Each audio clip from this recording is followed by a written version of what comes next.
Good morning. My name is Turner Bitton. I'm the Executive Director here at Westview Media. We'd like to welcome you to our City Budget Book Club event. This morning, we're joined by Jennifer Bruno, who is the Deputy Director of the Salt Lake City Council. Welcome, Jennifer. Hi, thanks for having me. Yep, we're so glad to have you this morning. Before we get started, why don't you explain just what your role is and kind of how it intersects with the city budget?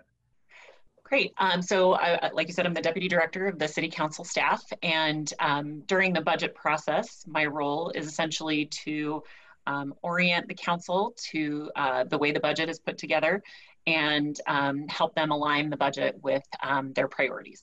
So, thank you. Very simple way. Thank you. Before we get into your presentation, I just want to remind folks who are watching live that this is a Q&A. We decided to do this event because earlier this summer, in the wake of the mass movement and protests and concerns about police misconduct, there was a large question about whether resources allocated to the police department could be reallocated elsewhere into the community. So-called defunding the police, if you will.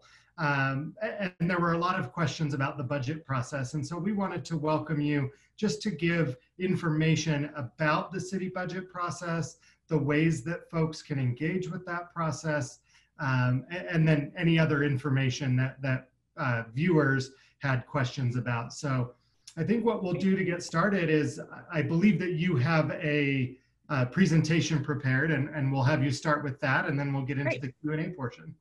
Okay, let me share my screen really quick.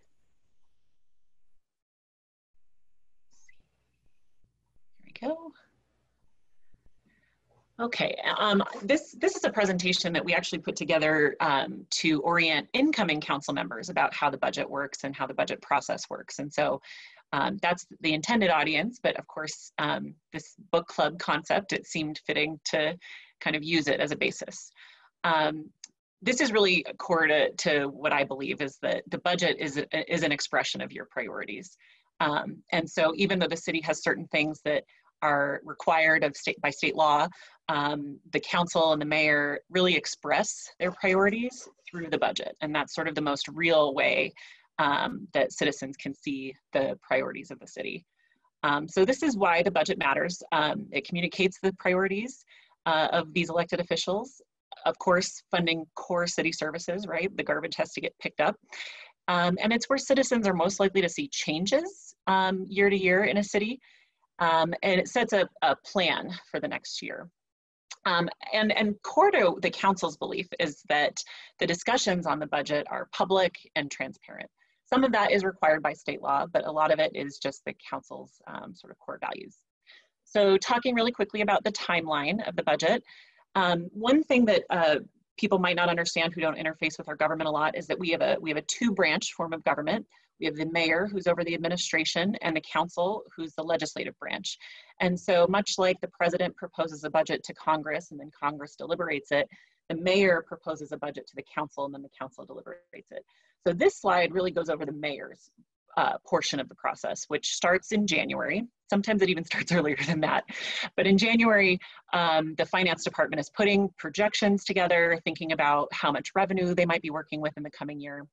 Then in February, departments start to receive guidance from the finance department. Is there extra money? Are there needs to make adjustments like downward cuts, or what kinds of options can they look at? Then in March and April, the departments really work closely with the mayor's office to highlight options for the mayor to consider and changes for the mayor to consider. If there's any sort of major initiatives that the department wants to achieve in the coming year, that's usually where the mayor would figure out how to make that work in the budget. And then, so the April is where everything kind of comes together from the mayor's side. Then in May, the first Tuesday in May is required by state law. The mayor presents her recommended budget to the council. Interestingly, something that is not always required in governmental budgets, our Utah state law requires the budget to be balanced. So the mayor has to present an entirely balanced budget to the council on that first Tuesday in May. And then the council starts deliberating it. every Tuesday in May and sometimes Thursdays in May and early June, the council sort of breaks the budget down. And the way we've historically done it is department by department, because that is just an easy way to do it. But we've also had other ways of looking at the budget by sort of priority area, if you will. 2 of those meetings in May and early June are public hearings on the budget. So specific noticed times where the public can come to a council meeting and comment on the budget. Of course, comments are open 24 hours a day via email, and those comments are shared with the council during their budget deliberations. Then in June, the council sort of finalizes things, and state law requires the council to adopt a final balanced budget by June 30th. So the council's process is decided by state law, the first Tuesday in May to the last Tuesday essentially in June. They do try to adopt it earlier than that, just so that we're not, going all the way through the summer. If part of the council's budget includes an adjustment to the tax rate, that triggers another process governed by state law called truth in taxation. And those require, there's very specific noticing requirements, even the language is dictated by state law. And then a public hearing on that is held in mid-August. If the council decides that they're going to keep that rate, keep that budget, they adopt it and ratify the budget in August. But it's an unusual thing because our fiscal year has actually started by then. So our budget year starts on July 1 and ends on June 30th. And so that truth in taxation process is kind of an interesting time frame. There have been councils, not Salt Lake City councils, but there have been councils other places in Utah that have decided to reverse their decision to increase taxes. And what that means is a rebalancing of the budget in that August period, which is never fun. And then throughout the year, if there are adjustments that need to be made to the budget, if there's unanticipated needs that come up in the middle of the year, we have things called budget amendments. And those are also public discussions, public hearings. So public can watch out for those notices. So this is just our process that we go through with council members, is that we highlight areas of the budget that they can achieve, their priorities. We try to align, if new funding tools are needed, we try to highlight those options for the council.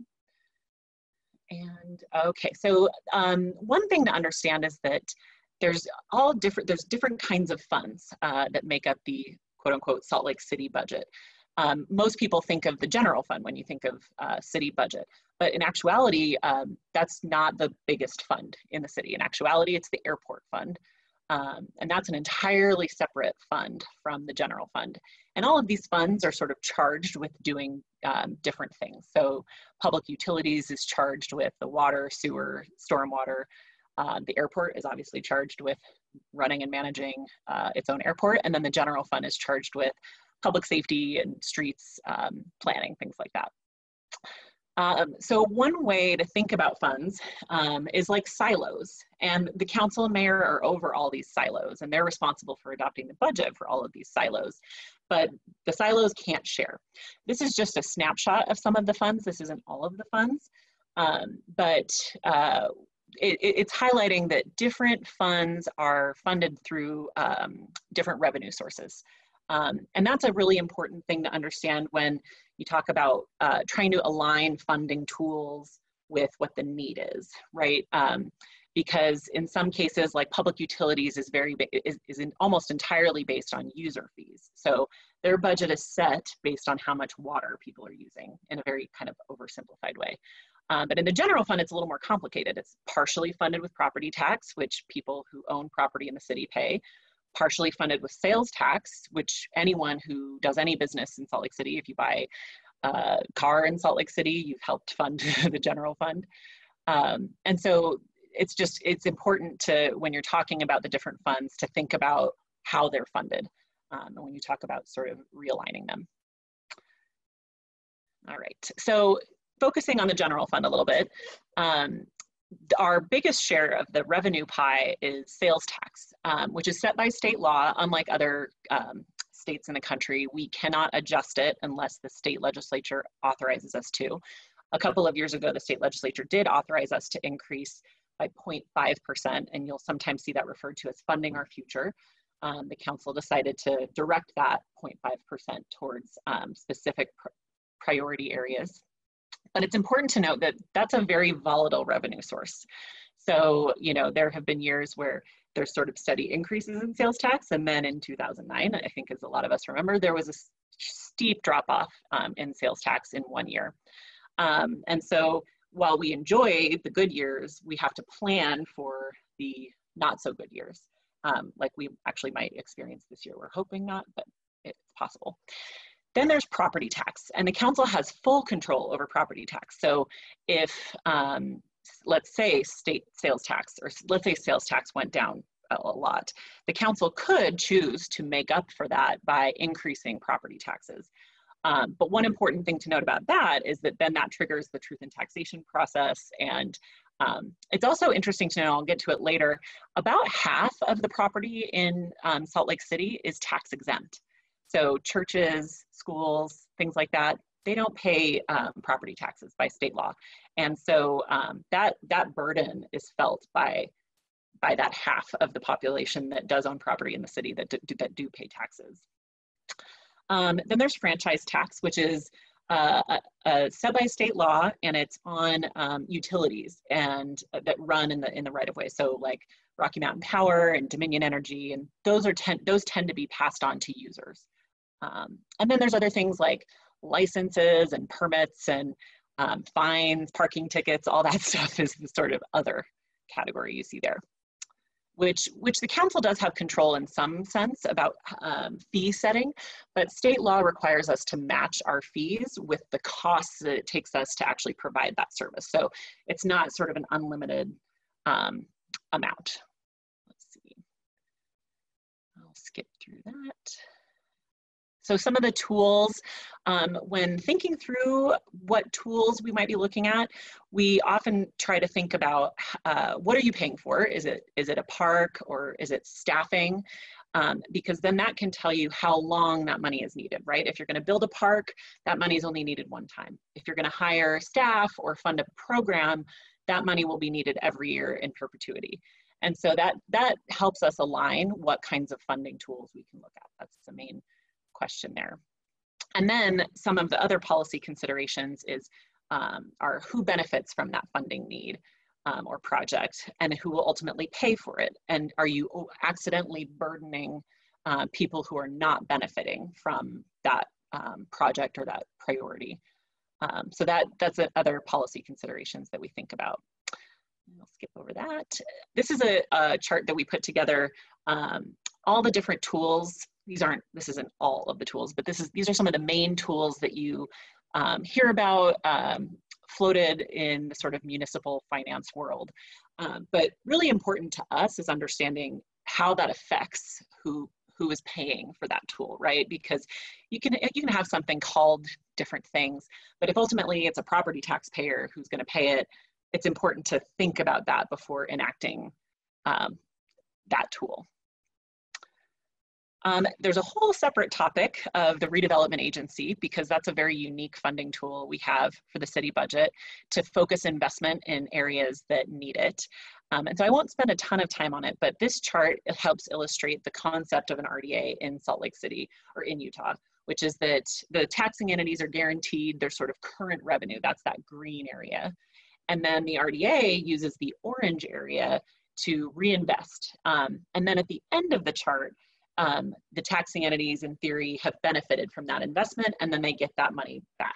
So that's probably a whole separate hour-long conversation, RDA, so I'll skip through some of that. General fund expenses. This is a breakdown of the general fund budget expenses by department. And as you can see, police and public services are the biggest true departments part of the budget, but in a really funny twist, the biggest department is called non-departmental. And that's always a funny thing when council members come in and say, how could the biggest department be non-departmental? But it's basically the catch-all department that pays for everything from CIP, which is the biggest part of it. CIP is Capital Improvement Program. And so that's all of your road projects, all of your parks projects, all the bonds that we pay for those parks projects live there. So that's a big part, a big chunk of that non-departmental budget. But also all of the payments that the city makes to external organizations, like we pay to be a member of the Utah League of Cities and Towns or the Salt Lake Chamber of Commerce. You know, that doesn't necessarily belong to one specific department because it represents the whole city. So that's where that is. One other really important thing to know is that year to year, we're a little bit limited in having massive swings and changes between departments because so much of our budget is people. So that personal services piece of the pie is just put people. So it's staff, it's their health insurance, it's their retirement contribution. And so year to year, unless the elected officials are willing to lay off or reduce the number of staff we have, that is sort of a built-in cost, essentially, to the city. And so the other category is really where we have the flexibility to change things year to year without sort of like the personal pain that comes from saying, you know, we're laying off 20 employees or things like that. But in really tough budget years, that has also been one of those things that's on the table, is, you know, reducing the number of employees. So one of the big aspects to understand about the budget is taxes, right? Because obviously so much of our budget is built from taxes. 2/3 of that pie essentially are property and sales tax. So just wanting to delve into that a little bit because it's sort of a little bit of a black hole for you know, the average person. When you pay your sales tax, when you buy something at a store, you kind of, I think a lot of people assume that the city gets most of it because you're in a city, and I don't know, that I think that's just sort of the natural assumption. But in Utah, the state actually gets the majority of a sales tax. So this dollar kind of shows you the breakdown of, for every dollar you spend in sales tax, where does that go? Most of it goes to the state, some of it goes to the city, then some of it goes to the city specifically for funding our future. Some of it goes to UTA for transit purposes. Some of it goes to the county. There's an authorization that the county has specifically for transportation. And then there's an authorization that the voters approved for Zoo Arts and Parks, or ZAP. You know, might have heard of the ZAP tax.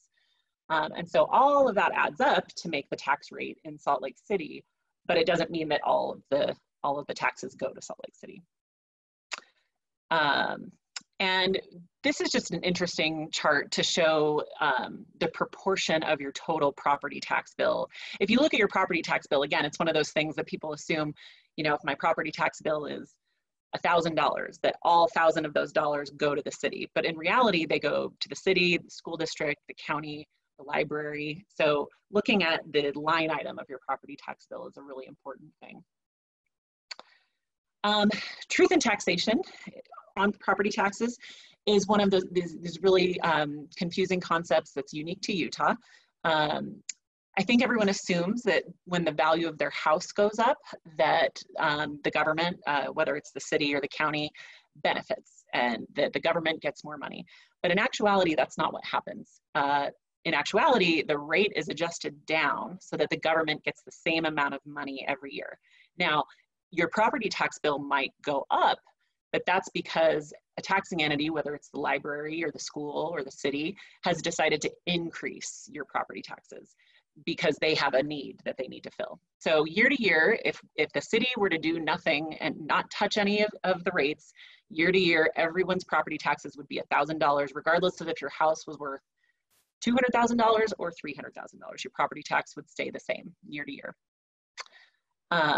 And so that's a really kind of confusing concept, I think, because I think everyone has seen their property taxes go up year to year, but it's because of those choices made by taxing entities.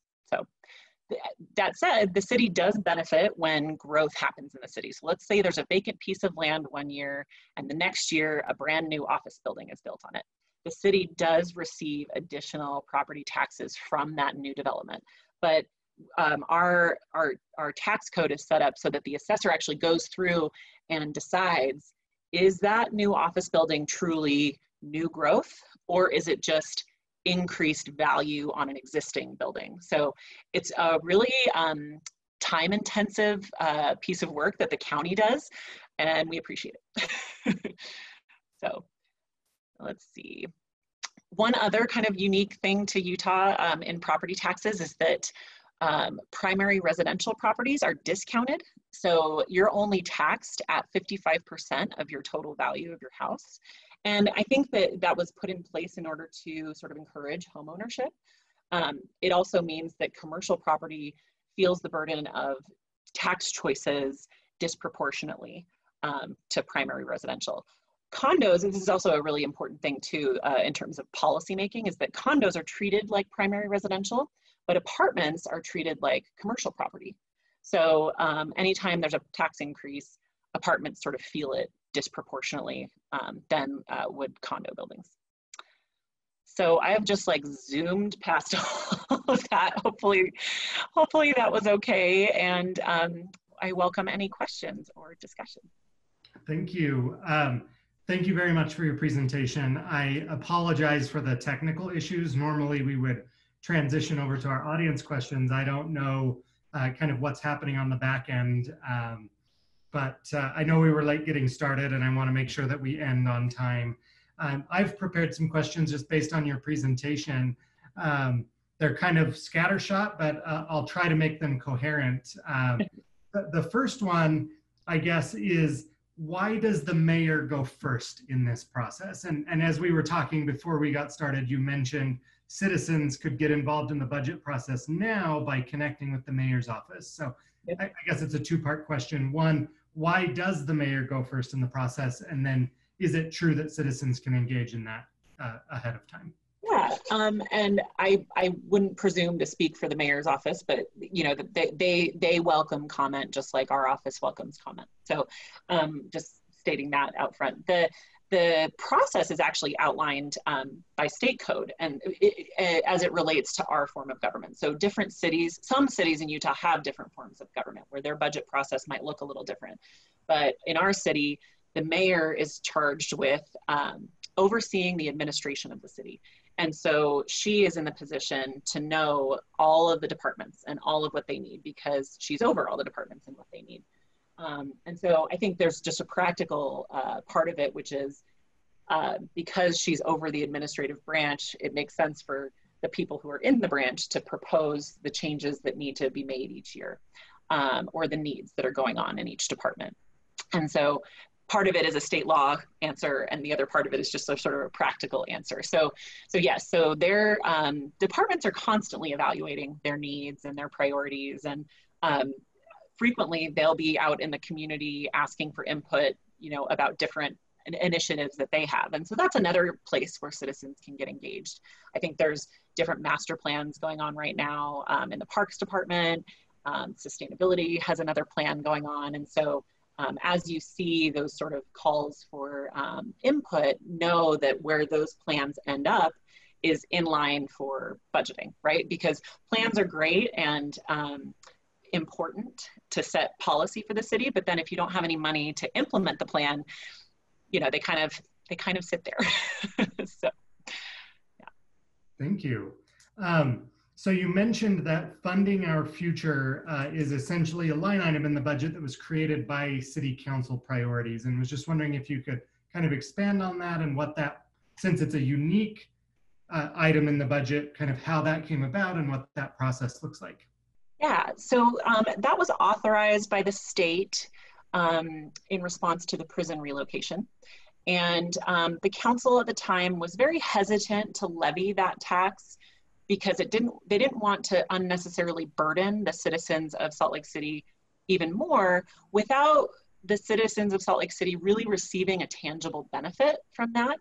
And so the administration at the time underwent a pretty extensive survey and public engagement strategy to figure out, like, okay, if you're gonna pay more every time you shop in Salt Lake City, what would you wanna see with that investment? And they came up with the categories of public safety, transportation, infrastructure, and housing.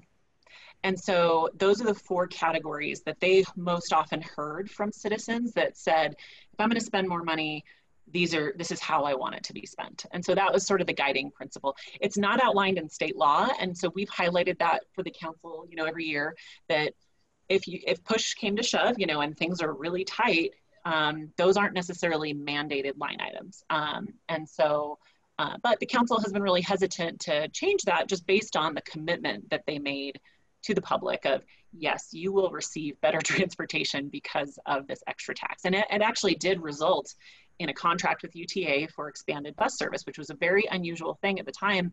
The city had never paid for transit service. UTA sort of exclusively funds transit. So this opened up another funding tool to get transit specifically for the residents of Salt Lake City. Thank you. And I'd just like to add on to that, that the West Side in particular received increased bus service. Yes. As a result of the Funding Our Future initiative. Yes. You mentioned during your presentation that government buildings, nonprofits, churches are all tax exempt. So from my perspective, it seems that being a capital city is a little bit of a double-edged sword for us in that we have multiple state government office buildings. My question is do particularly state government buildings, are they completely exempted from taxes, or do they make any payment to the city for their building?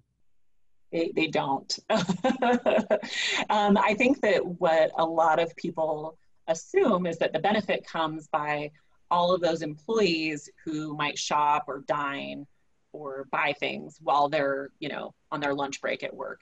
But a couple of years ago, we did an analysis of, how much would an average person who works in the city but doesn't live in the city need to spend to offset the cost of like the wear and tear on our roads or the police and fire, because, people who work downtown sometimes have a heart attack and the fire department has to show up. And it was something like they would have to spend $50,000 a year for that sales tax. Because remember, the city only gets that tiny part of the sales tax, right? Like the state gets most of it to offset the cost that it is to the city to like pay. So it's a topic of conversation frequently with the state legislature about how to sort of equalize that challenge of being the capital city. So I'll leave it at that. Well, as you were talking about it, all I could think was the PILT taxes, payment in lieu of taxes, that the state is always trying to negotiate with the federal government for all of our public lands. And it just was an interesting parallel there. Another thing that has come up from our readers and from conversations in the community is kind of how the inland port budget is structured and how it impacts the city. And we don't have to get into the weeds on this necessarily because I know it's complicated. But if you could just kind of share an overview of how the city's budget process is impacted and intersects with the Inland Port Authority. So that is a very unique situation that, funny enough, we are still sort of trying to unwind and untangle and figure out exactly what the logistics are going to look like. I think when laws are written, they're frequently written, and then the paper pushers like me have to figure out the logistics at the back end. And so we're still sort of figuring out some of the logistics. But essentially, when the inland port, let's say they get their property tax revenue, and let's say it's $100,000 in that big area, 10% of that is actually transferred to the Salt Lake City Redevelopment Agency for affordable housing, and that's outlined in state law. Additionally, as outlined in state law, is that any project area that's created, the city would get 25% of that. So they haven't created project areas yet, and so I think it's correct to say that we're not planning on that funding yet because we have yet to see sort of how the logistics work out. So I would consider that a big placeholder in our budget where we're not necessarily planning and spending that money yet, although we're working through the logistics of how we might do that. So. Thank you. Another thing that we hit on was the issue of tax increment financing. Yes. I was just wondering if you could kind of explain that function. These tax increment financing deals are generally confusing to the public, and just wondering if you could explain those a little bit further. Yeah, well, and I think that one important thing to note is that every city treats that tax increment financing differently. So the law sets up the concept where you have a baseline year and then you collect increment. But each city has decided differently what to do with that increment. And some cities have decided to sort of pledge it to companies sort of in perpetuity in order to get a company to locate in their city, for example. Salt Lake City, I would say, takes a little bit more of a conservative, not you know, small c conservative approach of doing post-performance agreements, where if, let's say an office building is built in downtown and they have decided to add 2 levels of public parking to make a public benefit, the RDA might say, you know, we'll give you $2 million total to offset the cost of that parking. But it's not like we hand them a $2 million check up front. We hand them $2 million over 25 years, and only as it comes in. So let's say the economy crashed and all of a sudden that tax increment isn't there. It's built into that agreement that we don't have to give them that money. And so that's one of the approaches. There are exceptions to that. So the RDA did choose to bond for the Eccles Theater. And so they created an RDA and pledged, you know, 25, I think actually, years of that anticipated tax increment to guarantee the bond payments on that building. So those are kind of examples of the different approaches. But the sort of key policy behind all of it is that taxing entities invest with the RDA essentially to have their money grow faster than it would have otherwise. So let's say the RDA didn't exist, county and city and school districts just keep collecting their money. We wouldn't have the necessarily vibrant downtown that we have now. I'm using downtown as an example because it's probably one of the more successful RDAs, frankly, in the state. And so because of that investment, the schools and city are receiving a lot more property taxes than they would have had there been no RDA. So that's just a very, very simple view of it. That's probably its own, like I said, its own hour-long topic. Thank you. And I just, for folks that may be watching this later that don't know the difference between the RDA and the city budget process, could you just explain the difference between the Redevelopment Agency and the Salt Lake City Council, because the names are interchangeable? They are. And the simplistic way I like to think of it is actually that the RDA is just like another city department, because the council and the mayor have the exact same roles. And actually, in recent years, we've been trying harder to align the RDA budget process with the city budget process. So every time I mentioned that the city council has a hearing about the city budget, the city council will convene as the RDA and have a hearing about the RDA budget. And it's very similar to how the city budget is put together. The mayor meets with the RDA, says, what are your priorities? They do their revenue projections. They figure out what they can accomplish with the revenues that they're projecting to come in. Obviously, their revenues are a little bit different than ours in terms of, or a little bit different just because they're only property tax increment. And so, anyway, but yeah, so I encourage people to, the RDA is in fact in the mayor's budget book, so this budget book club. So read the RDA pages and just treat it like any other city department. And you know, if there's priorities that you see that you want more of, or if there's priorities that you see, let's shift to this way, that's what the council is really charged with, is keeping the RDA's investment in line with the city's priorities. And the RDA staff will say that their job is to implement city plans. And so they're just sort of a funding tool to implement city plans. So it's very much in line.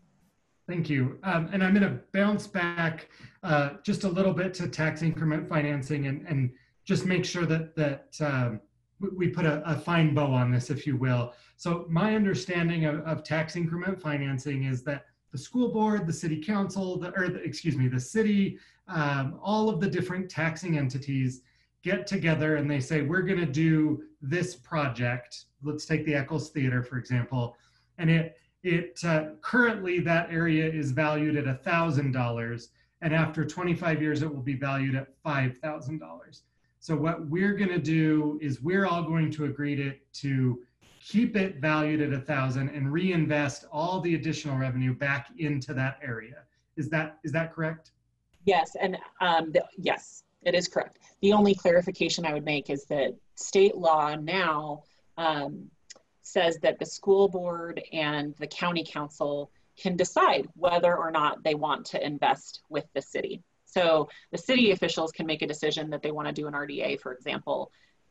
The city then has to go to the schools, go to the county and say, will you invest in project XYZ or in area XYZ?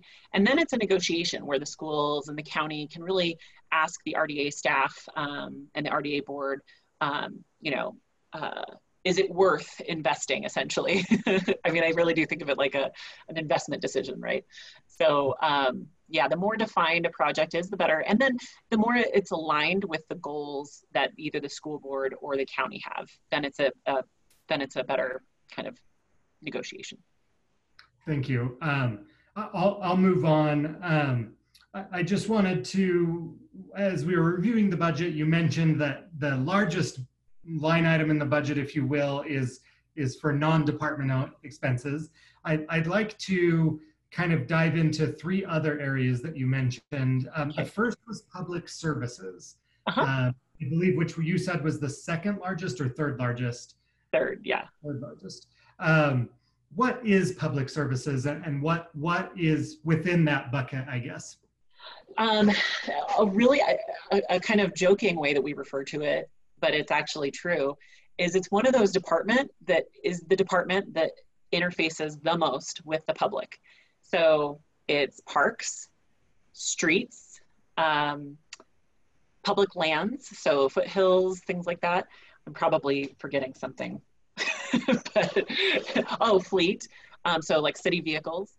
So yeah, it is very much the department that interfaces the most with the public. So if that budget gets cut and parks aren't maintained, the public sees it very quickly. Or if that budget gets cut and now we're not filling potholes, or we're not painting crosswalks, or we're not fixing sidewalks, that's where the public would feel it. So thank you. Yeah. And then I believe that the police budget was the second largest budget line item. What all is included in the police budget? I imagine it's largely personnel, but then there are additional things captured in that. So, yeah. Yeah, and I think the last time we calculated it, and I'm always scared to try to remember numbers. I think it was something like 90% of the budget in police is personal services, meaning people. Because there's not a lot of, it's not like they're repaving streets or anything. So yeah, so it's mostly people. Of those people, you have different units, like the social worker unit, which used to be in the police budget, is now funded actually in non-departmental. That was one of the changes that the council made this year. There's administrative staff. There's the crime lab technicians. There's obviously officers. One thing that some cities, airport police actually was a big change a couple of years ago. The police that are at the airport used to be in their own department. Now they're under the police department budget, and the airport reimburses the city for that budget. So we get a revenue line item essentially from the airport to reimburse us for that security cost. Let's see. Oh, one thing that is in the police department budget in a lot of cities that's not in ours is dispatch. So dispatch is actually its own department in the city. So, because they dispatch for both police and fire. So, did that answer your question, hopefully? Okay. Is the fire department included in the police budget? Yeah. Okay. No, they're their own department. I think they're right behind public services in size, but I'd have to double check that. The last thing, just kind of getting back to citizen engagement, is the capital improvement plan process. And citizens are able to submit requests through that process. And I was just wondering, since it's largely a city council process, from my understanding, if you could talk through that process and kind of how citizens can engage in that process. Right. So this is actually a great example of the public can get engaged at both the front end and at the back end. The front end is actually very much an administrative process. And the administration, I believe, actually, I'm looking at the date, I think they're accepting applications now for next year's budget. So I would encourage anyone to contact the Community and Neighborhoods Department, CAN, sometimes referred to. They're the ones that sort of shepherd the process, so you shepherd things through the process. So they're kind of the main point of contact. And what they do is they collect applications, they connect people with city departments to sort of come up with estimates. They also collect applications from departments. So this is again where departments kind of engage within the city to say like, hey, we have this need to repave these 10 streets. You know, can we have $2 million to do that? So CAN puts together all the applications in a big bucket. Let's say there's 50 applications each year, and goes through a citizen process. So there's actually a citizen board that's appointed by the council called the CDCIP board.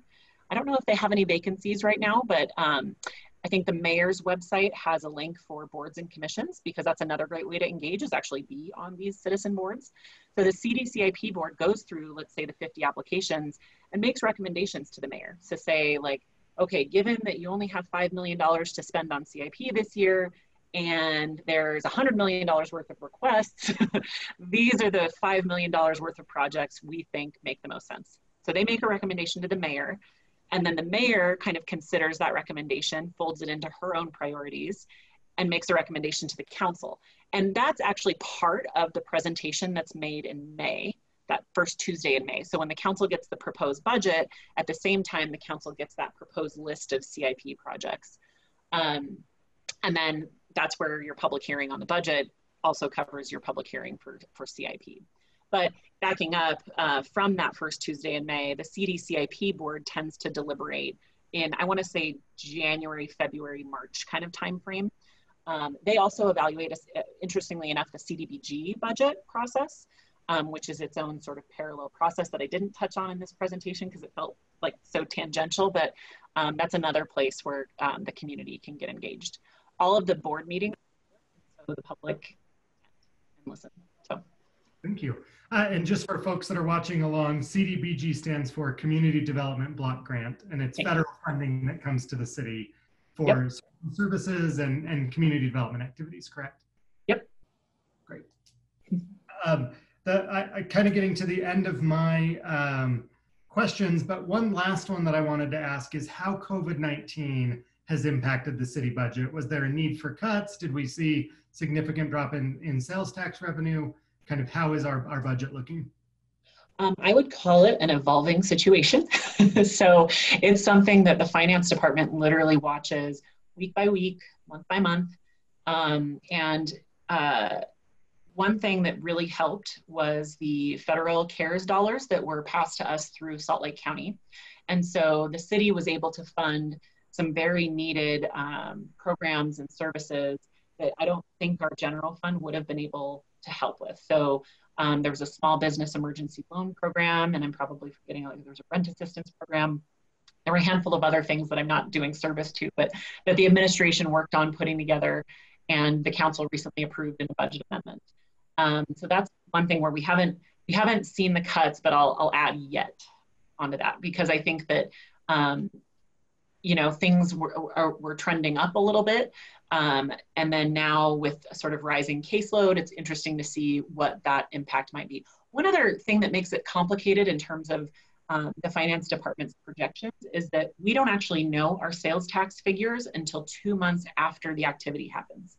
So there's a 2-month delay. So if someone went shopping over Christmas, for example, we wouldn't know until February what that Christmas activity was like. And so we're sort of 2 months behind where the sentiment of the population is.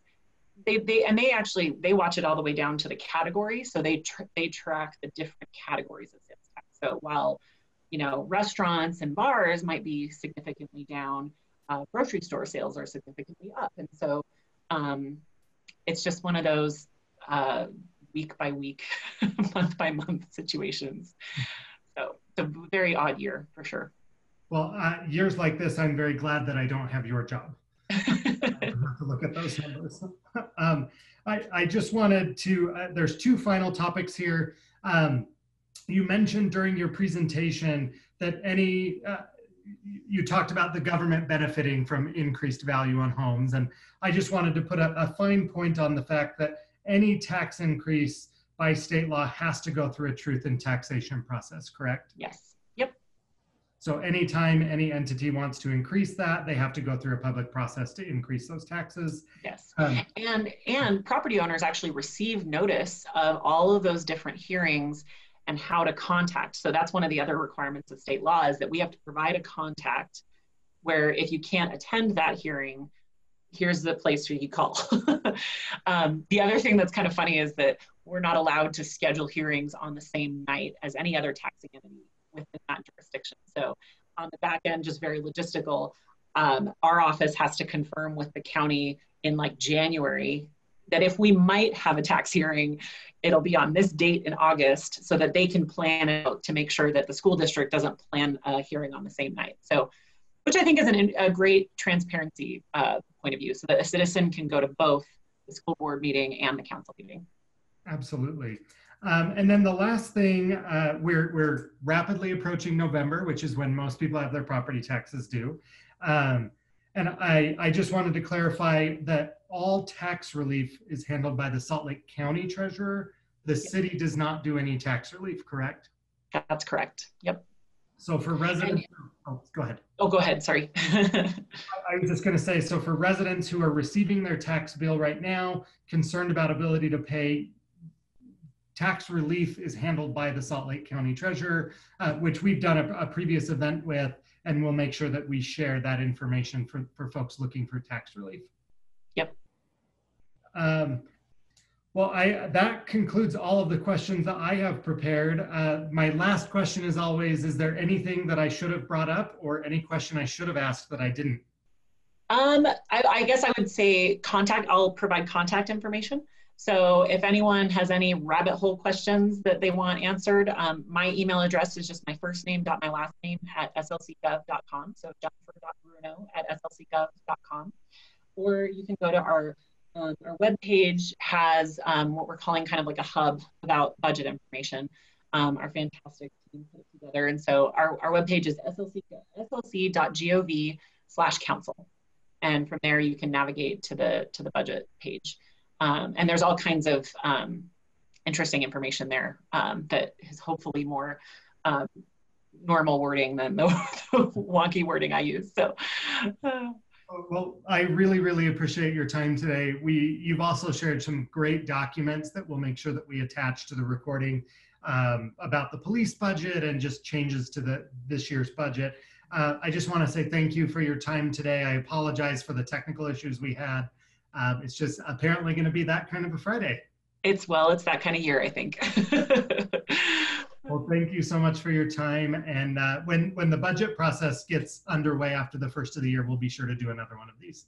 Happy to. All right. Thank you so much, Jennifer. Thank you. Take care. Bye-bye.